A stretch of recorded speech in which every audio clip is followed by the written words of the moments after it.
Bem-vindos ao nosso canal.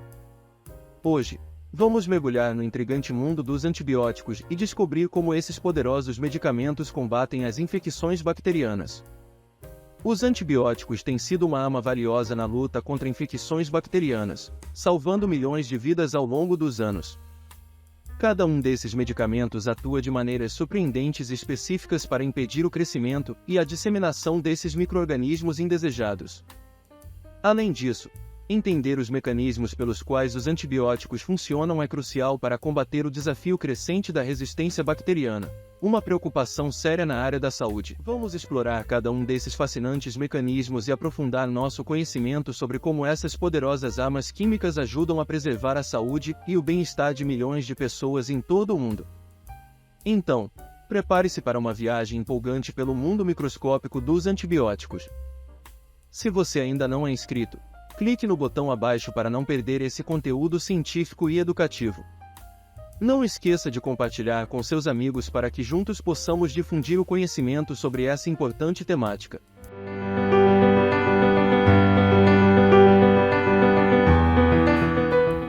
Os antibióticos são medicamentos usados para tratar infecções causadas por bactérias.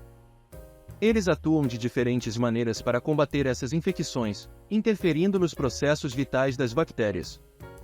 Vamos ver o processo de onde os antibióticos atuam, desde o princípio até o fim. Mecanismos de ação. Existem vários tipos de antibióticos, e cada um deles possui um mecanismo específico de ação para combater as bactérias. Os principais mecanismos incluem a inibição da síntese da parede celular. Alguns antibióticos, como a penicilina, atuam inibindo a formação da parede celular bacteriana. A parede celular é essencial para a integridade estrutural das bactérias, e sua inibição leva à sua destruição. B. Inibição da síntese proteica. Outros antibióticos, como os da classe dos aminoglicosídeos, bloqueiam a síntese de proteínas nas bactérias. As proteínas são fundamentais para a sobrevivência bacteriana, e sua inibição impede a multiplicação e o crescimento das bactérias. Sem inibição da síntese de ácido nucleico, alguns antibióticos, como as quinolonas, interferem na replicação e na transcrição do material genético das bactérias, o DNA e o RNA. Isso impede a síntese de novas células bacterianas. De interferência com a membrana celular, certos antibióticos podem afetar a integridade da membrana celular bacteriana, tornando-a permeável e causando a morte da célula. A ação no local da infecção. Após a administração do antibiótico, ele é absorvido no organismo e chega à área infectada por meio da circulação sanguínea. A concentração do medicamento no local da infecção é fundamental para que ele seja eficaz. Interferência na reprodução bacteriana. Uma vez no local da infecção, os antibióticos começam a agir no seu alvo específico. Como mencionado anteriormente, eles podem inibir a síntese da parede celular, das proteínas, do ácido nucleico ou afetar a membrana celular das bactérias. Essas ações impedem a multiplicação bacteriana e enfraquecem ou matam as bactérias já presentes. Eliminação e excreção. Após o tratamento com antibióticos, o sistema imunológico do paciente também participa da eliminação das bactérias mortas. As células de defesa do organismo, como os macrófagos, fagocitam as bactérias mortas e as destroem. Em seguida, os restos celulares e os antibióticos são eliminados do organismo principalmente através dos rins e da urina. É importante destacar que os antibióticos são eficazes apenas contra bactérias e não têm efeito sobre vírus. O uso indiscriminado de antibióticos pode levar ao desenvolvimento de resistência bacteriana, tornando os medicamentos menos eficazes no futuro. Portanto, é essencial seguir as orientações médicas e tomar os antibióticos apenas quando necessário e pelo período prescrito. Vamos abordar cada um dos mecanismos de ação dos antibióticos de forma mais detalhada. Inibição da síntese da parede celular. A síntese da parede celular é um processo essencial para a sobrevivência bacteriana. A parede celular é uma estrutura rígida que envolve a membrana celular das bactérias, conferindo-lhe suporte e proteção contra a pressão osmótica. Antibióticos como a penicilina e a amoxicilina pertencem à classe dos beta-lactâmicos. Eles atuam inibindo a enzima transpeptidase, que é responsável por cruzar as cadeias de peptidoglicano, componente principal da parede celular bacteriana. Com a transpeptidase bloqueada, a formação das ligações cruzadas entre as cadeias de peptidoglicano é impedida, enfraquecendo a parede celular e levando à lise, ruptura, da bactéria. Inibição da síntese proteica.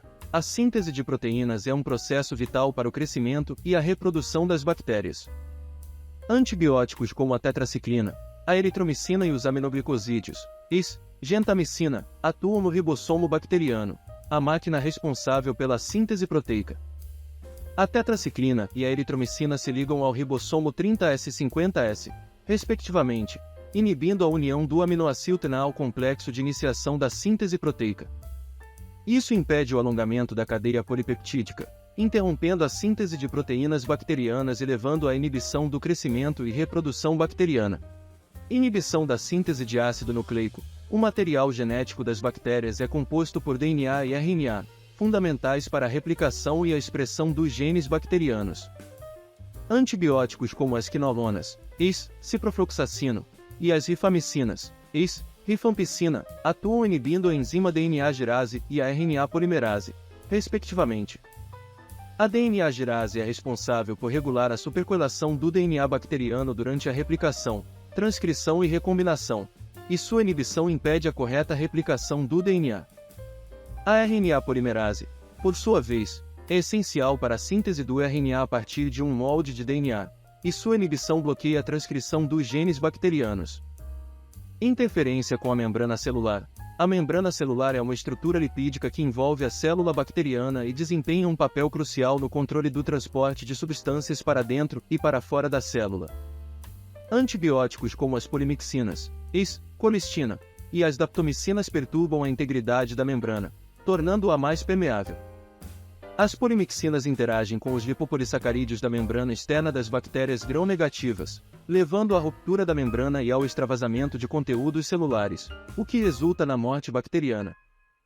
A daptomicina se liga à membrana celular bacteriana e provoca uma rápida despolarização da membrana, interferindo no gradiente eletroquímico transmembranário e causando a morte das bactérias.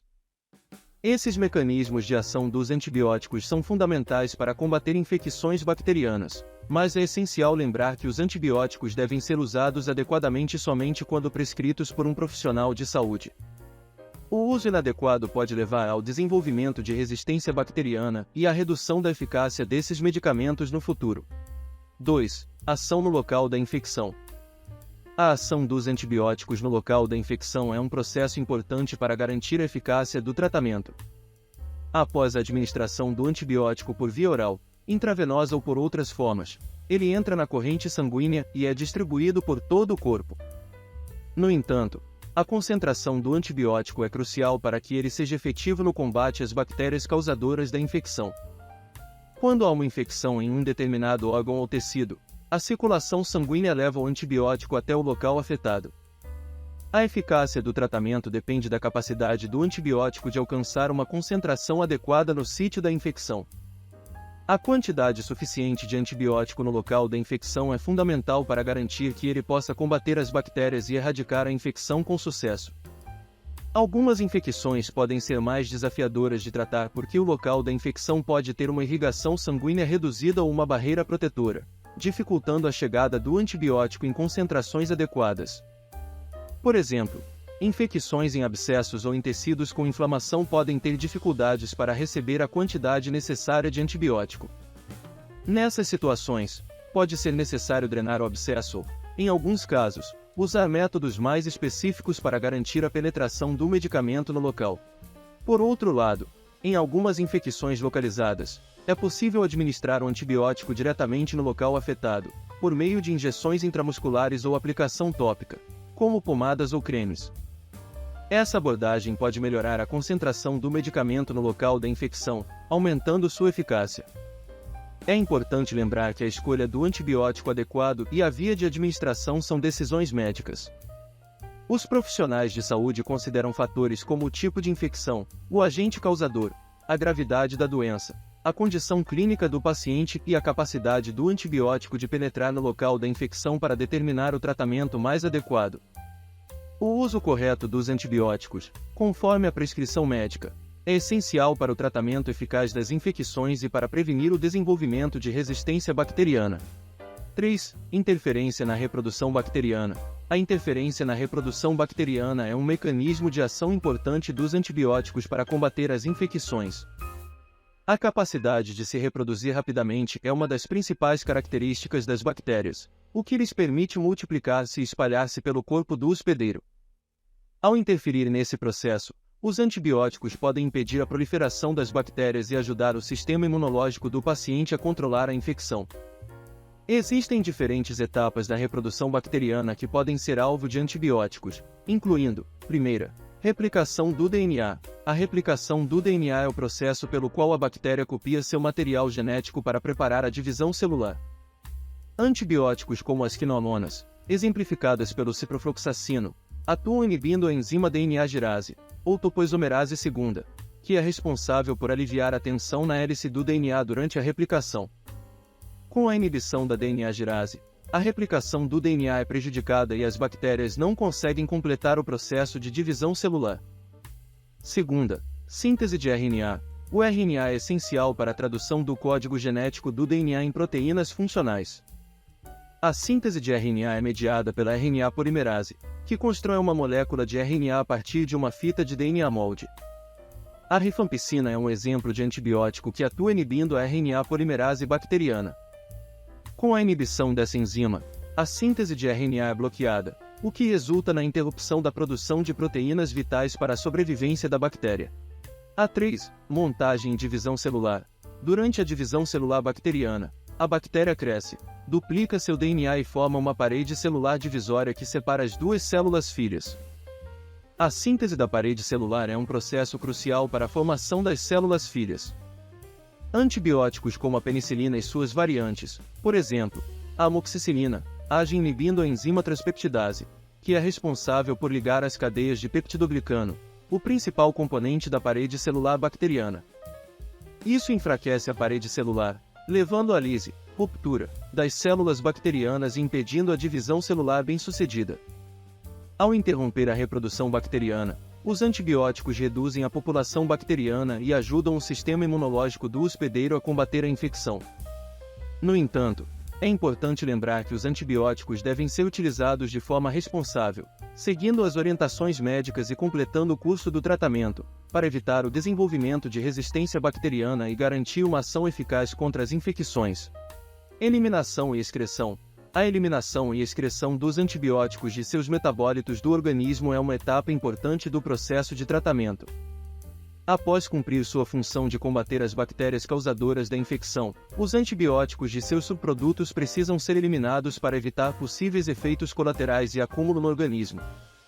Essa eliminação ocorre principalmente através do sistema renal e também pode ocorrer por meio do sistema biliar e outras vias excretoras.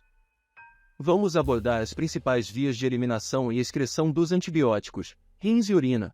A maioria dos antibióticos é filtrada pelos rins e excretada na urina. A filtração renal ocorre nos glomérulos, onde o sangue é filtrado para remover os resíduos e substâncias indesejadas, incluindo os medicamentos. Posteriormente, os antibióticos filtrados são eliminados na urina. A concentração do antibiótico na urina depende de sua taxa de filtração glomerular e outros fatores relacionados à função renal do paciente. Alguns antibióticos podem atingir concentrações elevadas na urina, sendo úteis no tratamento de infecções do trato urinário. Fígado e bile. Alguns antibióticos são metabolizados no fígado e excretados na bile, que é armazenada na vesícula biliar antes de ser liberada no intestino delgado para ajudar na digestão. Parte dos antibióticos excretados na bile pode ser reabsorvida no intestino delgado e retornar à circulação sanguínea, ciclo inteiro hepático, o que prolonga a permanência do medicamento no organismo. No entanto, outros antibióticos são eliminados nas fezes após passar pelo trato gastrointestinal. Outras vias excretoras. Em algumas situações, pequenas quantidades de antibióticos também podem ser excretadas pelo suor, saliva, lágrimas e outros fluidos corporais. No entanto, a eliminação por essas vias geralmente representa uma proporção menor do medicamento em comparação com a excreção renal e biliar. A taxa de excreção e eliminação dos antibióticos varia conforme o tipo de medicamento, suas propriedades farmacocinéticas, a função renal e hepática do paciente e outros fatores individuais. Em alguns casos, ajustes na dose podem ser necessários em pacientes com comprometimento renal ou hepático para evitar acúmulo excessivo do antibiótico no organismo, o que poderia levar a efeitos colaterais indesejados. É importante seguir as orientações do profissional de saúde quanto ao uso adequado dos antibióticos, incluindo a duração do tratamento, a dose e a frequência de administração, para garantir a eficácia do tratamento e evitar riscos desnecessários. O uso correto dos antibióticos também ajuda a prevenir o desenvolvimento de resistência bacteriana, o que é uma preocupação global em saúde pública. A ciência está sempre avançando, e é nossa missão compartilhar esses conhecimentos com vocês. Esperamos que esse vídeo seja informativo e esclarecedor. Se você tiver alguma dúvida ou quiser compartilhar sua opinião, deixe um comentário abaixo. Obrigado por assistir. Até o próximo vídeo. E lembre-se, a ciência é a chave para um futuro mais saudável e promissor.